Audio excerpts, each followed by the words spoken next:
Good morning दोस्तों, कैसे हैं आप सब। फ्रेंड्स, आज है हमारी वर्कशॉप। तो हम लोग आए हैं, जो हमारी पहले ट्रेनिंग हुई थी ना, तो उसी के रिगार्डिंग ये वर्कशॉप है आज। तो देखिए हम आए हैं। अरे वो पता नहीं कौन सी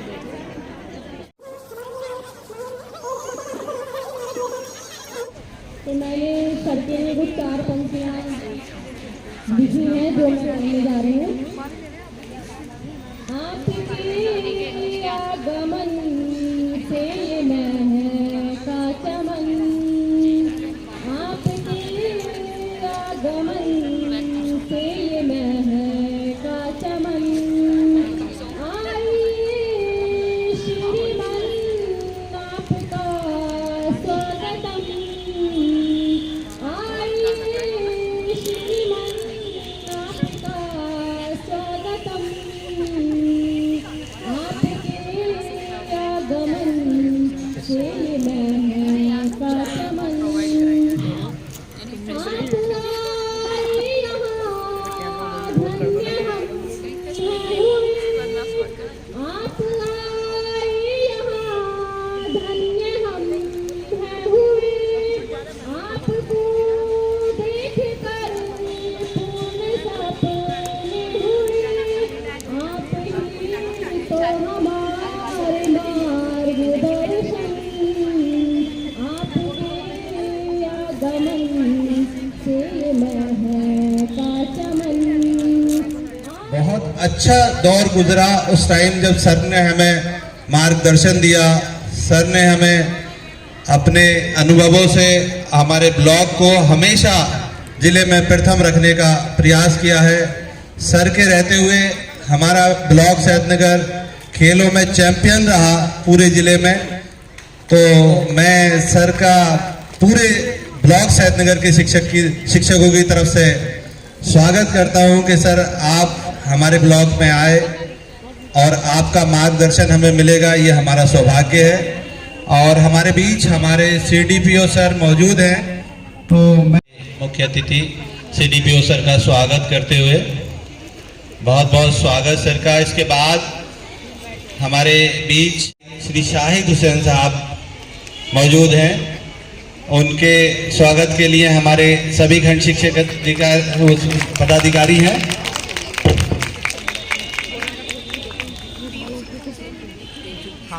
तालियों में कंजूसी क्यों कर रहे हैं? एक बार तालियां तो दो हो जाइए।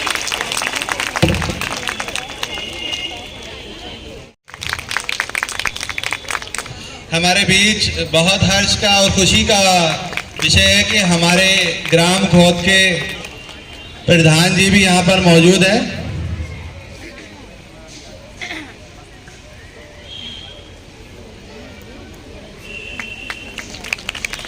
ठीक,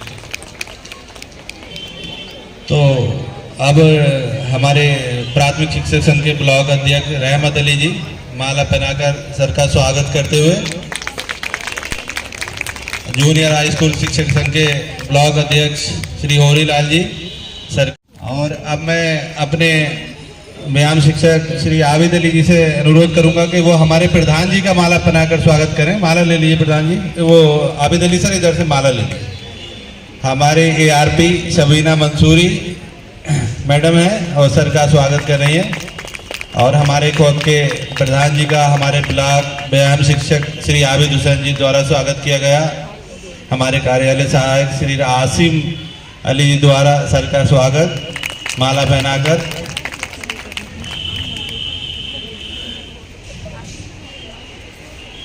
आइए। आंगनवाड़ी केंद्र जो स्कूल प्रांगण के अंदर है, उनकी आंगनबाड़ी यहाँ पर हमारे बीच मौजूद है। और हमारे नोडल शिक्षक जो स्कूल रेडीनेस प्रोग्राम की ट्रेनिंग लिए हैं, वो सारे शिक्षक यहाँ पर मौजूद हैं। तो ये जो हमारा पूर्व प्राथमिक का जो कॉन्सेप्ट है, इस कॉन्सेप्ट को दोनों विभागों के सहयोग से आगे ले जाने के लिए सरकार का उद्देश्य है। इसमें कक्षा 2 तक का कॉन्सेप्ट लिया गया है कि कक्षा 2 तक पूर्व प्राइमरी माना गया है। बच्चा 3 साल आंगनवाड़ी केंद्र में रहेगा जैसे, तो वो 3 साल आप पहले भी रहता था, आपके देख रेख में वो बच्चा अपनी शिक्षा और भी जो अपने विकास की गतिविधियां सीखता था, अब उसमें बेसिक शिक्षा का भी आपके साथ सहयोग रहेगा। ये एक संस्था है जो टाइम टू टाइम मतलब समय समय पर सर्वे करती है प्राथमिक स्तर के जो बच्चे होते हैं, स्पेशली 5 to 6 ईयर्स के। तो उसमें जो इन्होंने सर्वे में पाया गया है, जो दिक्कतें आती हैं कक्षा पहली और दूसरी में ज़्यादा दिक्कतें आती हैं साक्षरता को लेकर, क्योंकि उनका मौखिक विकास भी नहीं हो पाता है। तो इस दिक्कत को, इस ऑब्स्टेकल को दूर करने के लिए इन्होंने एक रिलेशनशिप बिल्डअप करी है दो संस्थाओं के बीच, प्राथमिक स्तर पर और एक केंद्रवाड़ी जो होते हैं। तो इसी वजह से जो आप लोग हैं, सहायक अध्यापक भी हैं, कुछ हो सकता है इंचार्ज भी हो, संकुल भी है। Good afternoon everyone. इस सत्र में हम जानेंगे कि बाल वाटिका को कैसे विकसित करना है हमें अपने स्कूल में। ठीक है, तो बाल वाटिका से आप क्या समझते हैं? बाल वाटिका है बच्चों का बगीचा। बच्चे जो है हमारे विद्यालय के फूल की तरह हैं और विद्यालय हमारे लिए एक बगीचा है। तो उसे हमें इतना फ्रेंडली इन्वायरमेंट वहाँ का बनाकर रखना है वो बच्चों के लिए कि बच्चे वहाँ पर सहज महसूस कर सकें। तो इसी तरह से बताया गया है बाल वाटिका किस तरह से बनाना है विद्यालय में।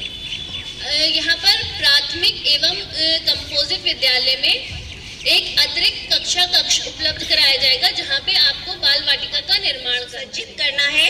अब इसके बारे में हम बात कर लेते हैं कि बाल वाटिका का जो परिवेश है वो किस तरह का होना चाहिए जिससे कि बच्चे वहाँ सहज हो सके और उस वातावरण में खुद को एडजस्ट कर सके और वहाँ आने के लिए प्रेरित हो सके। तो आइए इस बारे में बात करते हैं। पहला है कक्ष के अंदर की पहली दीवार। कक्ष के अंदर की पहली दीवार, हमें कक्ष की दीवार पे सामने की ओर व्हाइट बोर्ड लगाना है। ये बोर्ड इतनी ऊंचाई पर होना चाहिए जिससे कि बच्चे से प्रॉपर तरीके से देख सके और बोर्ड पे हम जो भी लिख रहे हैं बच्चे उसे क्लियरली समझ सके। तो ये हो गई कक्ष के अंदर की पहली दीवार। तो सब लोग मेरे साथ प्रतिभाग करेंगे, यानी कि पीछे वाले बैठे हैं, मैम को दिख नहीं रहे हैं, सब लोग खड़े होंगे। अगर मैं बोलूंगी स्टैंड अप तो सब खड़े हो जाएंगे और बोलूंगी सिट डाउन तो सब बैठ जाएंगे। तो खेल शुरू करें। मैंने बोला स्टैंड अप, पीछे खड़े नहीं हुए, सिट डाउन। बहुत लेजी नहीं करना है, बच्चे शायद इतनी देर नहीं लगाएंगे। बच्चों से अगर मैंने कह दिया कि बच्चा स्टैंड अप तो वो फुर्ती से खड़े होंगी। मैं खाने की चीजों का नाम लूंगी और आप सबको एक सुर में बोलना है खाओ। क्या बोलना है? खाओ। और ध्यान देना है कि जिसने गलत चीज को खाओ कह दिया, मुझे तो इतना सारे उसमें पता नहीं चलेगा, लेकिन क्लास में 20-25 बच्चों में हम मजे से खेल सकते हैं, लेकिन फिर भी कोशिश करते हैं। मैं बोलूंगी खाने की चीज का नाम, आप सारे बच्चे इशारा करके बोलेंगे खाओ। सब लोग अपना हाथ एक प्लेट बना लें, एक को चम्मच बना लें और बोलेंगे खाओ। ठीक है, और देखते हैं कितने बच्चे उल्टी सीधी चीजें खाते हैं और कितने बच्चे खाने की चीजें खाते हैं। तो स्टार्ट करते हैं गेम। सब अपने हाथों को प्लेट्स और चम्मच बना लीजिए प्लीज। आम, सारे एक सुर में बोलेंगे खाओ, जोर से आवाज आनी चाहिए। आम, सेब, मिट्टी, खाओ। नहीं बोलना है, खाओ। साथ करें और थोड़ा सा कष्ट देंगे। प्लीज आप खड़े हो जाएं, बैठ के काम नहीं होगा।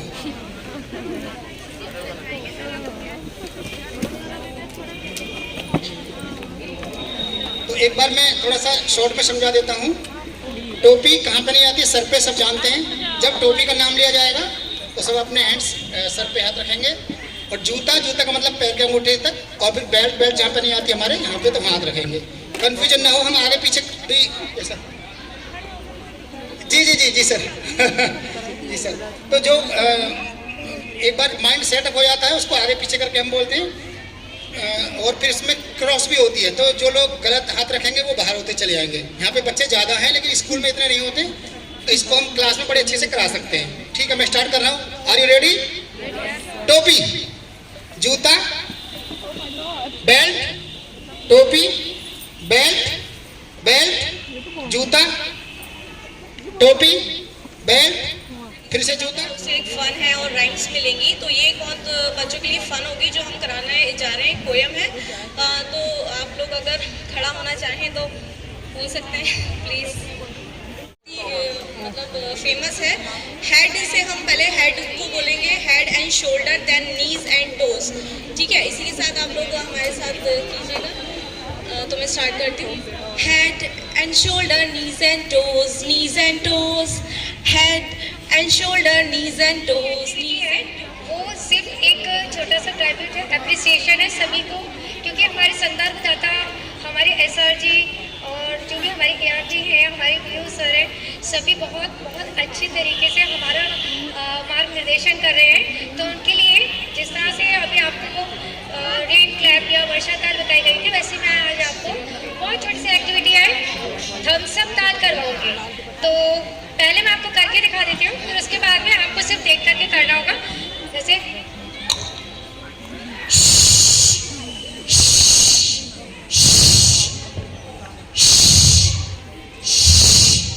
आपके लिए ऐसे आप सबको करना है, ठीक है?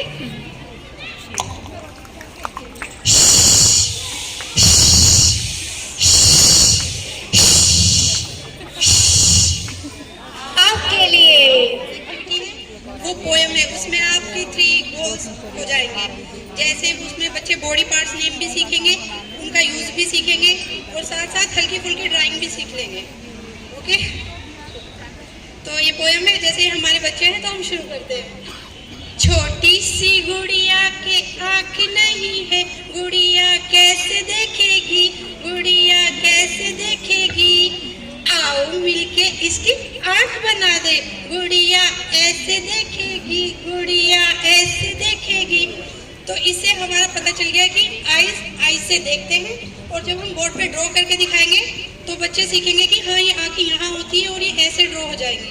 कैसे सुनेगी गुड़िया, कैसे सुनेगी, आओ इसके कान बना दे, गुड़िया ऐसे सुनेगी, गुड़िया ऐसे सुनेगी। इसी तरह हम छोटे छोटे जो मतलब बॉडी पार्ट्स होंगे, जैसे हाथ का बता देंगे, नाक का बता देंगे, और बच्चे सीख भी जाएंगे और ड्रॉ कर लेंगे। फंसा दूसरे हाथी को इशारे से बुलाया, इधर आ, इधर आ। 2 मोटे हाथी झूम के चले, लकड़ी के जाल में जाके वो फंसे। तीसरे हाथी को इशारे से बुलाया, इधर आ। तो ऐसे ऐसे हम बच्चों को ना काउंटिंग सिखा देंगे 10 तक, या जब मतलब बच्चों को लाइन में लगाओ और वो ऐसे काउंटिंग खेल खेल में। चिड़िया उड़, तोता उड़ वाली एक्टिविटी करी होगी सब लोगों ने। तो इस एक्टिविटी से बच्चे ये जानेंगे कि कौन से बच्चे जमीन पर कौन से जो एनिमल्स हैं कौन से उड़ते हैं और कौन से जमीन पर चलते हैं, ये डिफरेंस बच्चे हमें बताएंगे। तो मैं कुछ लोगों को ले लेती हूँ आगे से 2 सीट्स को, और अपने साथियों को जैसे जैसे मैं बोलूँगी फटाफट आपको करना है, बताना है। और जैसे ही, क्योंकि आप बहुत छोटे बच्चे हैं मेरे, तो सब में थोड़ा कंफ्यूजन हो जाएगा, सब पता नहीं कर पाएंगे। तो आप बहुत ज़्यादा छोटे बच्चे हैं, तो जो भी आउट होगा उसको एक एक्टिविटी करके बतानी है उस एनिमल की जिसमें मैना उड़, गाय उड़, पीछे से उड़ी है पीछे से गाय उड़ी है। आप इधर आ जाइए मैम, आपके हाथ में मोबाइल है, आगे आगे। पालक बोली मुझको खा लो, मैं तुमको ताकत दे दूंगी।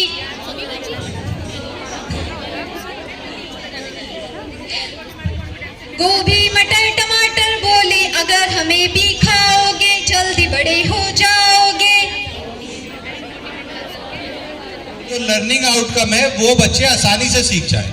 तो गतिविधि किसी भी पार्ट के सरलीकरण के लिए होती है। तो हमारी कोई भी गतिविधि उद्देश्य पूर्ण होनी चाहिए। निरर्थक गतिविधि का कोई भी उद्देश्य नहीं होता, सिर्फ वो क्लास का अनुशासन खराब करेगी आपके। तो हम एक गणित की एक गतिविधि करा रहे हैं, बहुत आसान सी गतिविधि है। हम 2-2 बच्चों को ये गतिविधि करा सकते हैं। उससे बच्चे क्या है, उनकी तर्क शक्ति, चिंतन, उनकी जो मतलब काउंटिंग है वो इससे बहुत स्ट्रांग होगी। इधर आ जाओ,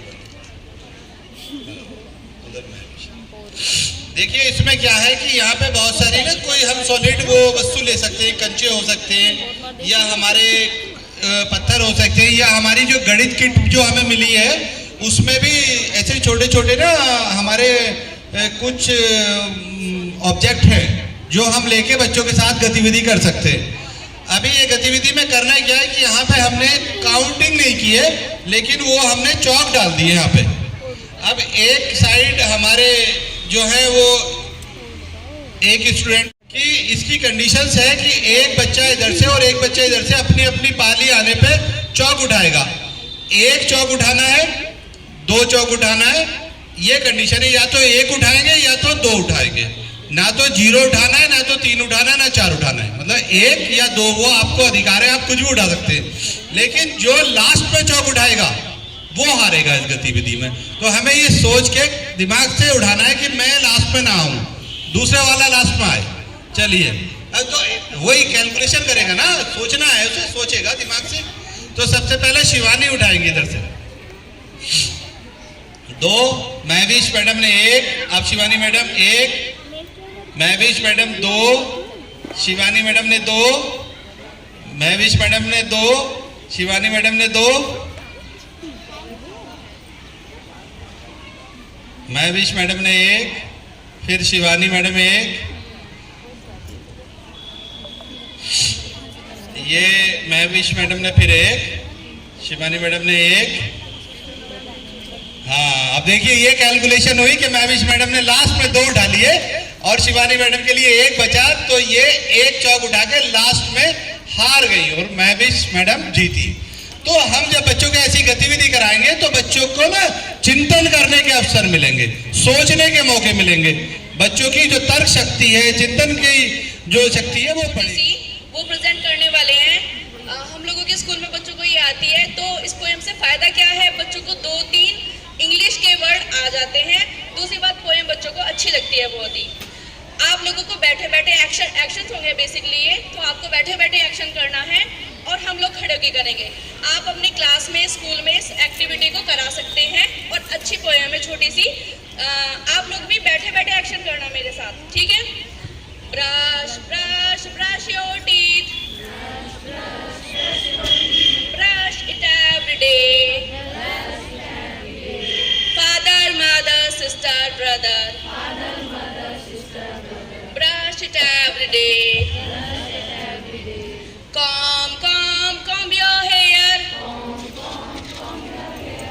बोलिए, ब्रेकफास्ट करके आए हम क्या? बोलिए मेरे साथ, comb your hair। बहुत मुश्किल से याद करते हैं, तो अगर हम थोड़ा सा एक्शन के साथ अगर वर्णमाला कराते हैं तो वो बच्चे बहुत आसानी से याद कर लेते हैं। तो मैं बच्चों को एक्शन के साथ ही कराती हूँ, तो वो हम आज करेंगे, ठीक है? आज से अनार खाते हैं, आज से आम खाते हैं, इसे इमली खट्टी है, इसे ईख मीठी है, उसे उल्लू उड़ता है, उसे ऊँट चलता है, इसे तो एक बार प्लीज खड़े हो जाइए। तो इसमें क्या करना है? अगर मैं 10 से नीचे संख्या बोलूंगी तो आपने बैठना है, और अगर 10 से ऊपर संख्या बोलूंगी तो आपने खड़े रहना है, ठीक है? 5, 10 से नीचे अगर संख्या बोलूंगी तो बैठना है, 10 से ऊपर अगर संख्या बोलूंगी तो खड़े ही रहना है। 4, 9 आउट हो गए ये लोग। कोई भी एक अक्षर ले लेते हैं और उस अक्षर को हम बोर्ड पे लिख देते हैं जी। फिर बाद में उसके बाद बच्चों से पूछते हैं कि अगर मैंने ये छोटा आ लिखा है तो इस आ से कितने शब्द बन सकते हैं? तो पहले सबसे छोटे बच्चे जो आगे बैठे होते हैं उनको चांस देता हूँ। तो छोटे बच्चे बड़े ध्यान से सुनते हैं और बड़े अच्छे से वो शब्द बताते हैं। वो कहते हैं कि आज से अंगूर बनेगा, आज से अनार बनेगा। मतलब इतना अच्छा लगता है कि इतनी तेजी से सोचते हैं।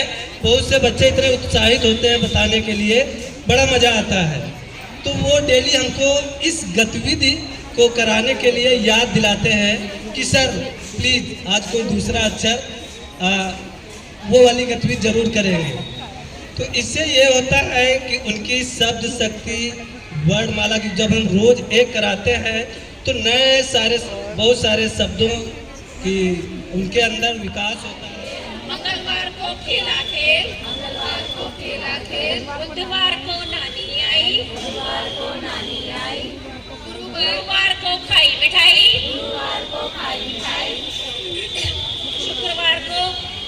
शुक्रवार को कुल। ये कागज के टुकड़े कितने गंदे लगते, कितने गंदे लगते। इनको उठाकर डस्टबिन में डाल दो। कितने अच्छे लगते, कितने अच्छे लगते। सब बच्चों ने आंखें खोली, अच्छे बच्चे मंजन करते, मंजन करके कुल्ली करते, कुल्ली करके रोज नहाते, रोज नहाकर खाना खाते, खाना खाकर पढ़ने जाते। आज है शनि कल इतवार, 5, 6, 7, 8 याद करूंगी सारा पाठ। आगे है 9 और 10, हो गई गिनती पूरी बस। ताली सिंपल वाली मत बजाना, मैं बता रही हूँ, रुक जाओ। वाह भाई वाह, 1 2 3, वाह भाई वाह, 1 2 3, वाह भाई वाह, 1 2 3, वाह भाई वाह। Thank you.